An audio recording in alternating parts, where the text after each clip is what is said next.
2026-2027 데이터 분석 준전문가 자격검정 ADSP 합격 전략 요약 특강입니다. 우리 공룡책 많은 사랑과 관심 부탁드립니다. 그러면 지금부터 이제 파트 1으로 가서요. 어떠한 문제들이 출제되고 있고 어떤 부분이 중요한지 짚어보겠습니다. 파트 1 첫 번째 과목은 데이터 분석의 이해입니다. 최근 10개 회차에서 출제된 내용들을 간단히 정리를 해봤는데요. 파트 1에서는 크게 보면 데이터의 이해, 데이터의 가치와 미래 두 개 챕터가 있습니다. 그리고 각각이 다시 한번 두 개의 섹션으로 나눠지게 되는데요. 여기에서 골고루 출제가 되고 있습니다. 각각의 섹션별로 주제들을 한번 엮어보면 첫 번째 섹션에서 데이터의 정의와 유형에서 최근 10개 회차 동안에 14문제가 출제되었으니까 각 회차마다 하나 두 개 정도의 문제가 출제되고 있다는 걸 볼 수 있고요.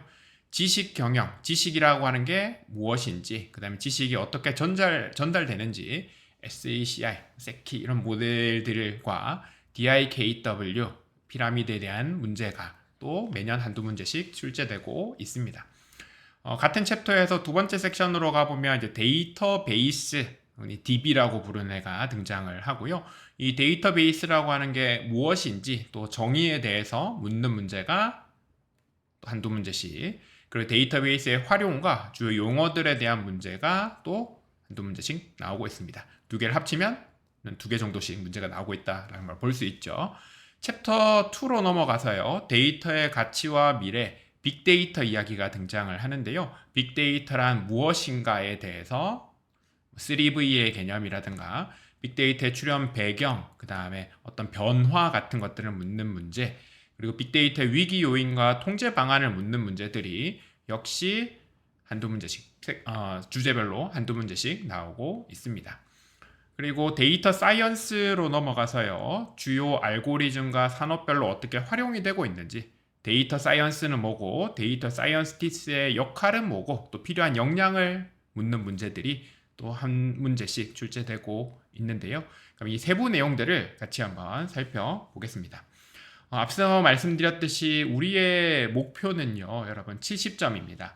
제가 책을 만들 때도 100을 다 담으려고 하진 않았고요. 10개 문제 중에서 9개 문제는 충분히 맞힐 수 있을 만큼의 내용만 좀 선별해서 좀 담았습니다. 근데 우리 목표가 70점이니까 오늘은 그 9개 중에서 7개, 아주 핵심적인 7개만 조금 추려서 조금 더 집중해서 설명을 좀 드리도록 하겠습니다. 책에는 더 많은 내용들이 있으니까 한번 꼼꼼하게 살펴보시고요. 아까 말씀드렸듯이 문제풀이는 오늘 포함되어 있지 않으니까 이론 중심으로 어떤 주제들이 자주 등장하고 있는지 같이 살펴보시죠. 먼저 데이터의 정의와 유형입니다. 교재 18페이지이고요. 데이터의 유형에서 형태에 따른 구분 묻고 있습니다. 그래서 첫 번째로 정성 데이터가 있고요. 두 번째 정량 데이터가 있습니다. 그래서 량이랑 두 개 다 하려고 하면은 헷갈리니까요. 양이라고 하는 게 양이 많다 적다, 1, 2, 3 이런 숫자의 느낌이 나잖아요. 그래서 정량 데이터가 수치고 나머지가 정성 데이터가 되겠죠. 글자 같은 것들이 정성 데이터, 말로 표현한 데이터가 될 겁니다. 그래서 형태 구분은 사실 쉽습니다. 그렇게 어렵진 않지만 이게 헷갈리기 쉽거든요. 그래서 양이라고 하는 걸 기준으로 잘 기억을 해보시죠. 구조에 따른 구분하면서 정형 데이터와 비정형 데이터 이야기가 등장을 합니다. 빅데이터 이야기가 나오면서 우리 비정형 데이터에 대한 관심들이 많아졌죠. 정형 데이터, 스트럭처드 데이터입니다. 표로 표시할 수 있는 데이터, 엑셀로 열 수 있는 데이터라는 의미를 가지고 있고요. 비정형 데이터, 엑셀로도 열 수 있긴 합니다만 이미지, 텍스트 같은 애들을 의미를 합니다. 최근에는 이제 출제위원들이 또 바뀌기도 하고 또 새로운 트렌드들을 반영을 하다 보니까 반정형 데이터라든가 데이터의 단위 같은 것들을 묻기도 하는데요. 같은 페이지에 이 내용 정리되어 있으니까 한번 살펴보시면 좋겠습니다. 지식 경영과 SACI, 그 다음에 DIKW 피라미드, 여기서도 매번 한두 문제씩 꼭 출제가 되고 있는데요. 우리 지식이라고 하는 거, knowledge죠. 근데 이게 암묵지라고 해서 개인이 알고 있는 노하우 같은 것들이 있습니다. 근데 이 노하우를 문서화하거나 표현을 하게 되면 이제 형식지가 될 거예요. 지식이 두 가지로 나눠질 수 있는데요. 이 과정, 지식이 다른 사람에게 전달되는 과정을 지식의 순환이라는 이름으로 지식 경영이라고 하는 그 어떤 영역에서 SACI라는 모델로 설명을 하고 있습니다. 내 과정이라고 하는 게 사실은 좀 복합적으로 이루어질 거예요. 근데 앞 글자를 따와서 SECI로 만들어냈기 때문에 순서를 굳이 물어본다라고 해보면 이 순서, 지금 표시되어 있는 이 순서대로 가는 게 맞습니다. 첫 번째는 공동화예요. 우리가 어떻게 해서 지식을 공유하게 되는가, 같은 지식을 얻게 되는가를 한번 살펴보자라는 거고요. 첫 번째로 표출화, 개인이 가지고 있는 지식을 표현을 해야겠죠. 표출을 하게 됩니다. 그럼 이게 다른 사람한테 전달 혹은 연결이 될 수 있을 거고요. 그걸 전달받은, 연결된 사람은 그 지식을 내면화, 자기의 것으로 바꿀 수 있겠죠. 표출화, 연결화, 내면화를 통해서 공동화가 이루어진다. 혹은 뭐 공동화를 하는 과정에서 표출화, 연결화, 내면화가 이루어진다라고 이해할 수 있습니다. 그래서 얘는 앞 글자를 따서 우리가 뭐 공표, 연내 이렇게 외우기도 하고요. 앞 글자, 영어로도 이게 지문들이 나올 수 있습니다. SECI로 영어 글자도 알아두시면 좋겠습니다. 출제하시는 분의 마음이라서요. 한글이 나올지 영어가 나올지 모르니까 한글과 영어 표현 모두도 눈에 좀 담아두시면 좋겠습니다.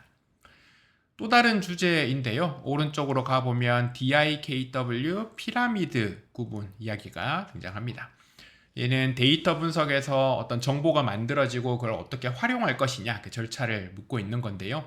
데이터는 재료가 되고요. 데이터를 분석하게 되면 정보가 얻어지고 이 정보를 연결하거나 체계적으로 관리를 하게 되면 지식이 만들어지고 이 지식을 바탕으로 우리가 의사결정이나 전략을 수립할 수 있겠죠. 그 과정을 이렇게 4단계로 나눠서 이야기를 하고 있습니다. 역시 한글로 데이터와 정보, 지식, 지혜 이거를 잘 기억을 하셔야 되고요. 첫 글자만 따서 외울 수도 있겠죠. 대정지지 헷갈릴 수 있긴 합니다만 그 다음에 DIKW라고 하는 이 글자 자체도 이해할 필요가 있습니다. 보통 우리가 사지선다로 출제가 되니까 여기에서 각각 설명들을 하는 거죠. 뭐 가격과 관련된 문제들이 좀 많았던 것 같아요. 예전부터 초기부터 대부분의 것들이 A 가게에서 아이스크림의 가격이 300원이고 저 가게에서는 똑같은 게 500원이다. 이런 것들이 있죠. 그럼 이걸 두 개를 비교해서 뭐 B 가게가 더 비싸다, A 가게가 더 싸다 정보가 만들어지고 그런 정보를 가지고 체계적으로 어떤 지식들을 만들어내고 그 다음에 A 가게에서 사는 것이 더 낫겠네 의사결정으로 넘어가게 된단 말이죠. 그런 사례들을 1, 2, 3, 4로 넣어놓고 다음 중 뭐 정보에 해당하는 것은 이런 것들을 묻기도 하고요. 또 어떨 때는 다음 중 좀 다른 것은 다른 것을 물어보면서 정보들을 3개를 나열해 놓고 하나는 뭐 로우 데이터를 넣는다거나 하나는 뭔가 의사결정이라든가 아이디어 같은 것들을 집어넣는다거나 해서 서로 다른 것들을 하나를 찾게 하는 문제들도 출제가 되고 있습니다. 자세한 내용은 교재에 있는 예제들을 한번 살펴보시면 좋겠습니다. 데이터베이스의 정의와 특징을 묻는 문제, 교재 21페이지에 있는 내용 그대로 따왔습니다.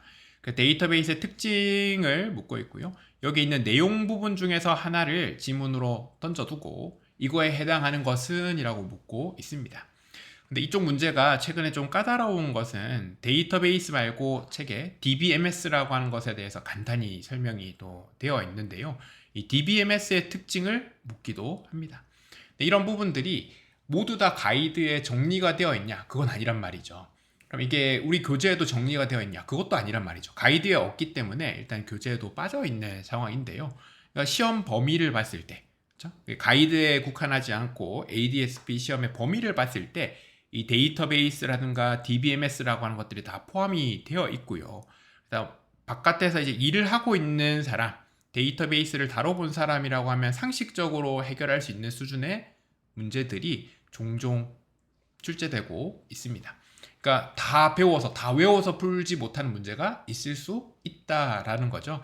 그래서 10개 중에 7개 문제 말고 나머지 3문제 조금 어렵거나 안 배운 거에서 나올 수 있는 문제가 이런 것들입니다. 근데 이런 것들이라서 무조건 틀리는 건 아니죠, 여러분. 문제를 꼼꼼히 한번 살펴보시면 답이 그 안에 있을 때가 많습니다.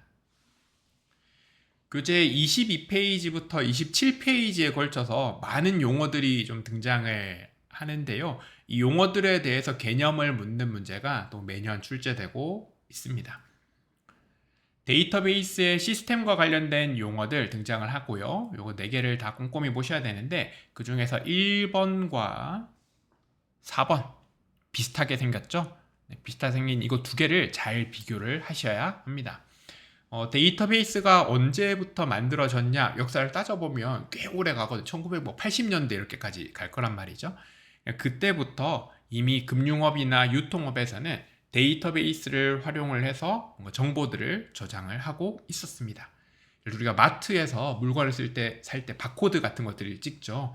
그 바코드를 찍어서 계산할 때만 쓰는 게 아니라 그 마트의 사장님은 걔를 활용을 해서 재고 관리, 이 제품이 몇 개나 남았는지, 그 다음에 물량이 부족하면은 뭐 발주 같은 것들도 자동으로 연계해 놓고 돌아가고 있단 말이죠.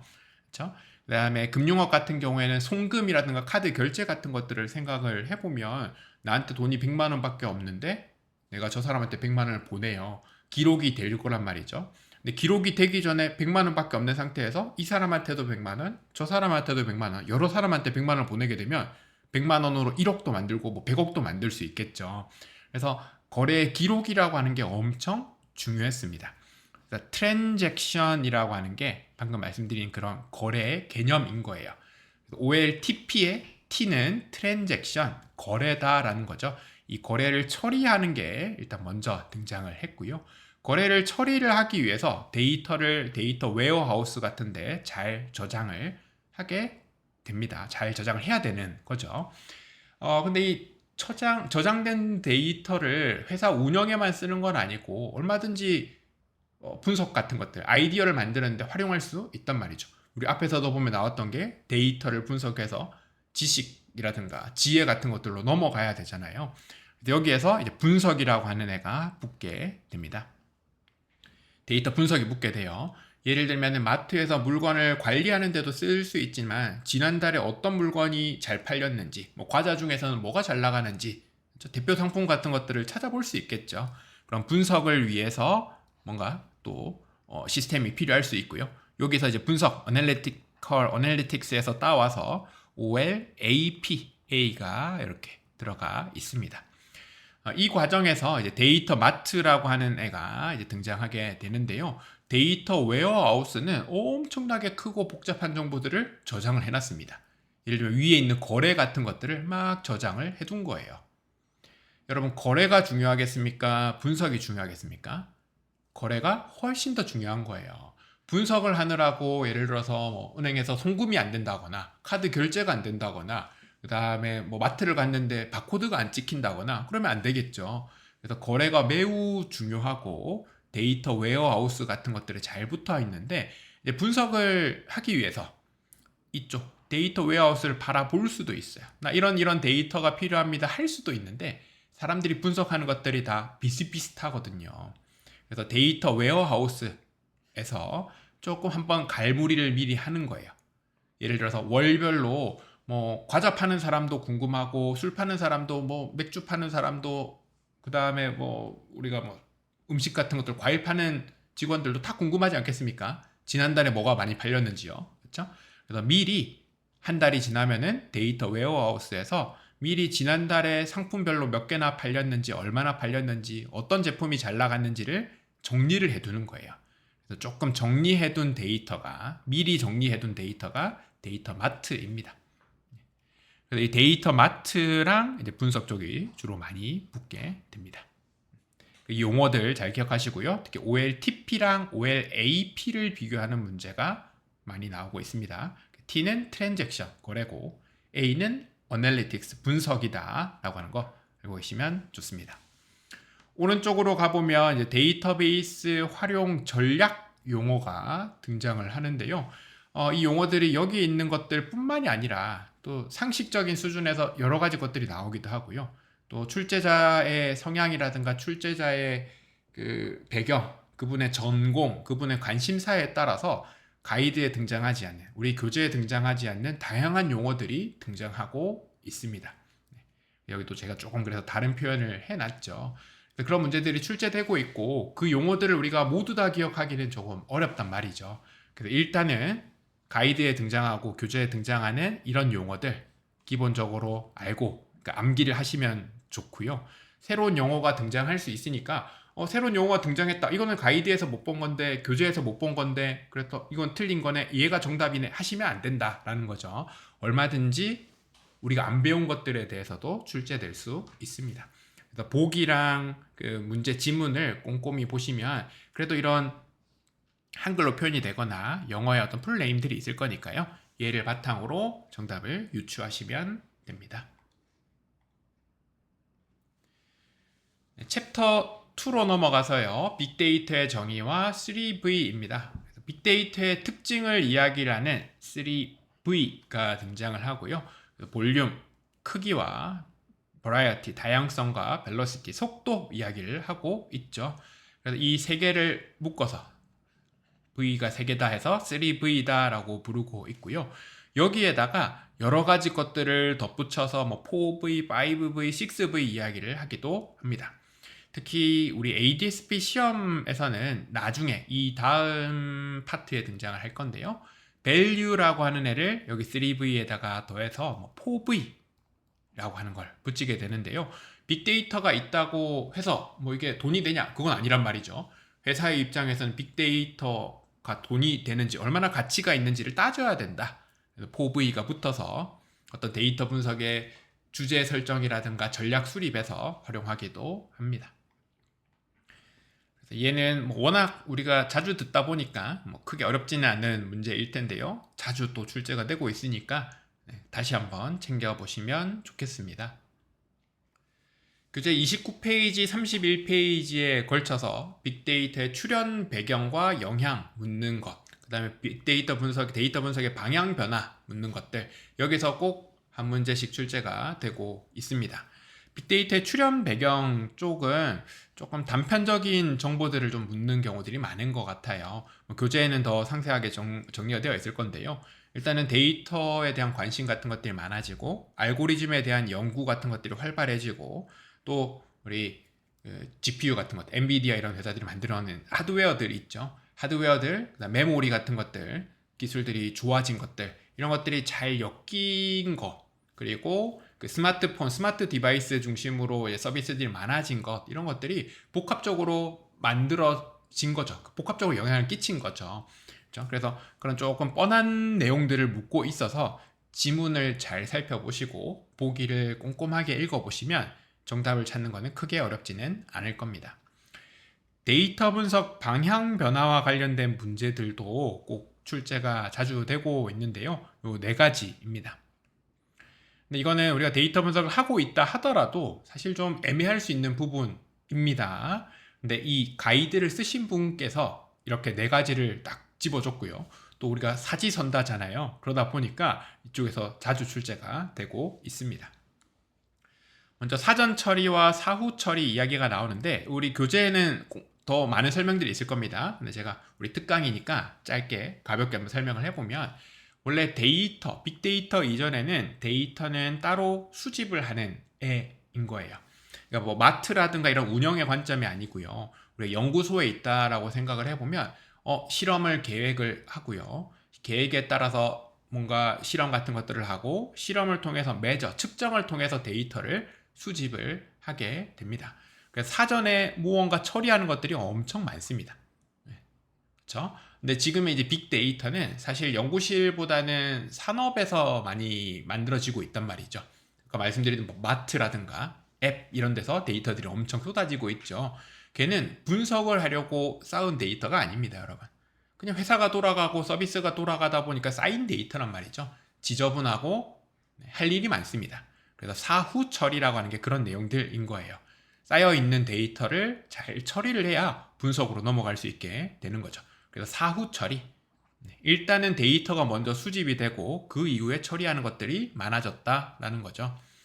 2번 같은 경우에도 이제 표본 전수와 전수 조사라고 되어 있는데요. 이게 뭐 전수 조사라고 하는 표현이 조금 어색하긴 합니다. 근데 표본은 일단 샘플이고 전수는 그냥 전체라고 본다라고 해보면 느낌이 오시나요? 그러니까 과거에는 실험을 통해서 데이터를 수집하기 때문에 데이터의 크기가 작았다. 그렇죠? 아주 작은 샘플에 가까운 데이터였다라고 해보면 지금은 더 크게 데이터들이 많기 때문에 많은 데이터를 활용할 수 있는 상황이 되는 거죠. 그래서 전수조사, 그러니까 조금 더 큰 데이터를 다룰 수 있게 되었다라는 거죠. 앞서서 우리가 보면 실험 계획이라든가 뭐 샘플, 표본을 뽑고 이런 이야기들을 가볍게 했었는데요. 그 과정에서 데이터의 품질이 매우 중요합니다. 데이터 자체, 애초에 데이터가 크지 않고 작기 때문에 데이터의 품질이 좋지 않으면 좋은 분석이 나오기가 어려웠어요. 근데 지금은 좀 많이 달라졌다라는 거죠. 빅데이터의 시기에는 조금 이제 다르다라는 거죠. 빅데이터 쪽에서는 일단 양이 많으니까 질이 조금 떨어진다 하더라도 전반적으로 질이 떨어진다 하더라도 물량 공세를 한다거나 아니면 워낙 양이 많으니까 일단 많은 양을 확보한 다음에 그 안에서 괜찮은 애들을 뽑아내도 충분히 분석이 가능하다라는 이야기입니다. 인과관계와 상관관계도 이게 조금 헷갈릴 수 있는 제일 헷갈리는 부분인데요. 실험 계획 쪽에서는 통제를 많이 합니다. 다른 요인들이 끼지 못하도록 설계를 꼼꼼하게 한단 말이죠.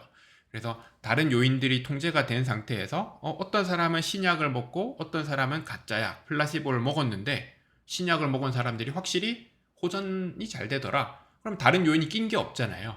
그러면 약에 따라서 우리가 호전의 양상이라든가 호전의 정도가 다르구나. 인과관계로 바로 넘어갈 수 있다라는 이야기죠. 근데 지금은 그런 실험 데이터들이 아니란 말이죠. 온갖 데이터들이 막 섞여 있습니다. 예를 들면 신라면을 사는 사람, 진라면을 사는 사람 어떻게 서로 다를까 해보면 나이에 따라 다를 수도 있고 성별에 따라 다를 수도 있고 온갖 요인들이 있겠죠. 근데 우리가 뭐 실험을 한다고 마트에서 뭐 30대만 따로 모은다거나 30대 남성, 30대 여성만 따로 모은다거나 뭐 요일마다 이렇게 뭐 통제를 한다거나 그럴 수는 없잖아요. 그 사람들은 그냥 사고 싶은 거 사는 게 맞는 거잖아요. 그러니까 그렇게 쌓여 있는 데이터 안에서 우리가 이런 뭐 라면에 대한 선호도에 대한 미끼치는 요인들을 찾아봤을 때 요인들에 대한 통제가 되었지 않기 때문에 통제가 된 게 아니기 때문에 인과관계라고 보기는 어렵고 걔는 상관관계라고 봐야 된다. 관계가 있는 건 확인했는데 이게 인풋과 아웃풋의 관계인지 그게 명확한지는 추가로 따져봐야 된다라는 의미에서 상관관계라는 이야기를 하고 있습니다. 이 네 가지를 사지로 1, 2, 3, 4로 이렇게 나올 때도 있고요. 혹은 이 중에서 하나만 떼어놔서 다음 중 그쵸? 이것과 관련된 내용은 해서 지문 중에서 하나를 선택하는 문제가 나오기도 합니다. 자주 출제되니까 그 내용들 꼼꼼하게 살펴보시면 좋겠습니다. 교재 32페이지에 보면 빅데이터의 위기 요인과 통제 방안이 나오는데요. 위기 요인 3가지가 있고요. 통제 방안 3가지가 나옵니다. 그래서 여기 있는 3가지들이 이렇게 1번과 1번, 2번과 2번, 3번과 3번이 이어지는 형태입니다. 사지선다에서 딱 1, 2, 3번이 차 있으니까 나머지 하나를 끼워 넣기가 참 좋겠죠. 그렇죠? 그래서 위기 요인에서 3가지를 넣고 나머지 4번에 좀 이상한 걸 하나 껴 넣어서 문제가 나오기도 하고요. 혹은 위기 요인과 통제 방안이 잘못 엮여 있는 것은 하면서 문제가 나오기도 합니다. 조금 마이너한 문제, 가끔 출제되는 용어가 여기는 알고리즘이스트라고 하는 이 용어가 가끔씩 출제가 되는데요. 실제 가이드에는 등장하는 표현입니다. 위에 있는 3번과 관련지어서 이 이야기가 좀 등장하는데요. 우리 뒤쪽으로 가보면 데이터 사이언티스트라는 표현이 나옵니다. 데이터에서 뭐 분석을 하고 정보를 찾고 의사결정으로 넘어가는 그런 역할을 하는 사람을 데이터 사이언티스트라고 부르고 있는데요. 그것과 여기 있는 알고리즘이스트라고 하는 애를 살짝 교묘하게 엮어서 문제가 출제되는 경우도 있습니다. 그래서 얘는 마이너한 문제, 그 10개 중에 3개에 해당하는 문제, 10개 중에 좀 어려운 문제, 좀 생소한 문제, 한 문제 정도 해당하는 거니까요. 요 단어가 있다라고 하는 거, 이게 빅데이터의 위기 요인과 통제 방안, 그 중에서 통제 방안에서 알고리즘 접근 허용 쪽과 좀 관련이 있다라고 하는 거를 이제 들었으니까 알고 계시면 좋겠습니다. 주요 알고리즘과 산업별 활용인데요. 여기서는 항상 출제되는 건 아니고 가끔 출제가 되기도 하고 안 되기도 하고요. 한 문제 정도가 나올 수도 있고 안 나올 수도 있는 문제고, 또 이게 그 가이드나 교재에 있는 내용 말고 조금 넓게 이것저것 좀 나올 수 있는 영역입니다. 먼저 이제 빅데이터 분석의 3요소에서 데이터, 기술, 인력 이 세 가지가 있다 알고 계셔야 됩니다. 데이터, 기술, 인력. 4번이 뭔가 이상한 거 하나가 더 껴있겠죠.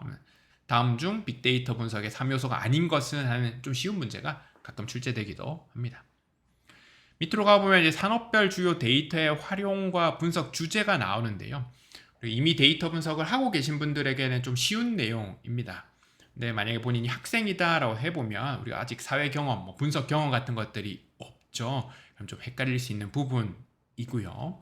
알고리즘 예시가 등장을 하는데 이 알고리즘 쪽에서 책 교재를 보시면 많은 예시들이 등장을 할 거예요. 근데 그 알고리즘들이 여기 위쪽 파트 1에 좀 붙어 있긴 하지만 결국 파트 3로 넘어가 보면 우리가 배울 것들이니까 거기서 이제 배운 것들을 기반으로 해서 여기에 있는 파트 1의 문제를 좀 푸시는 게 더 나을 겁니다. 그래서 파트 1을 풀다 보면 갑자기 알고리즘 문제가 나올 수 있어요. 그 문제가 원래 가이드 기준으로 이런 알고리즘이 있어서 이런 데 활용할 수 있다로 예시들로 나오는 거거든요. 그러니까 이론적인 설명이 아니라 예시로 나온 것들에 대해서 문제가 나올 수 있는데요. 이건 오히려 이론을 배우시면 좀 손쉽게 풀 수 있을 겁니다. 파트 1에서 마지막 내용입니다. 데이터 사이언스와 데이터 사이언티스트에 대한 내용이고 교재 36페이지부터 37페이지에 정리가 되어 있습니다. 이쪽에서 데이터 사이언스를 묻는 문제는 좀 평이한 문제, 아주 쉬운 문제라서 크게 신경 쓰실 필요는 없고요. 데이터 사이언티스트, 사람 이야기죠. 사람에서 이 기술적 역량과 비기술적 역량을 묻는 문제가 나옵니다. 기술적 역량은 테크니컬 스킬, 얼마나 분석 도구를 잘 다루느냐, 알고리즘을 잘 알고 있냐, 이런 것들이 되겠죠. 근데 비기술적 역량이라고 하는 게 있고요. 헷갈리면 안 되는 게 영어 표현으로 자주 등장을 하거든요. 기술적 역량을 하드 스킬, 그러니까 딱딱하다라고 하는 게 전형적인 거죠.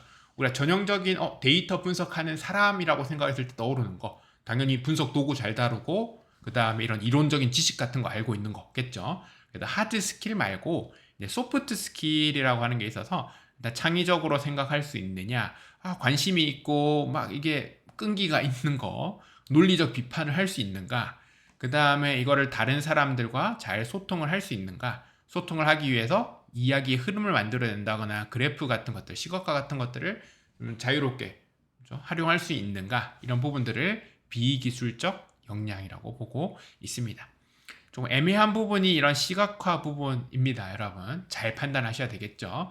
그래서 기술적 역량에도 당연히 분석 쪽에서 시각화가 들어갈 수 있잖아요. 근데 여기서 이제 스토리텔링 이런 부분들, 소통 이런 부분들과 함께 시각화가 등장을 했을 때는 얘도 소프트 스킬에 포함이 될 수 있다라고 하는 거를 짚고 가겠습니다. 네, 지금까지 우리 파트 1에서 나올 수 있는 10개 중에 7개는 확실히 맞힐 수 있는 내용들 한번 같이 살펴봤고요. 곧 이어서 파트 2로 또 넘어가 보겠습니다.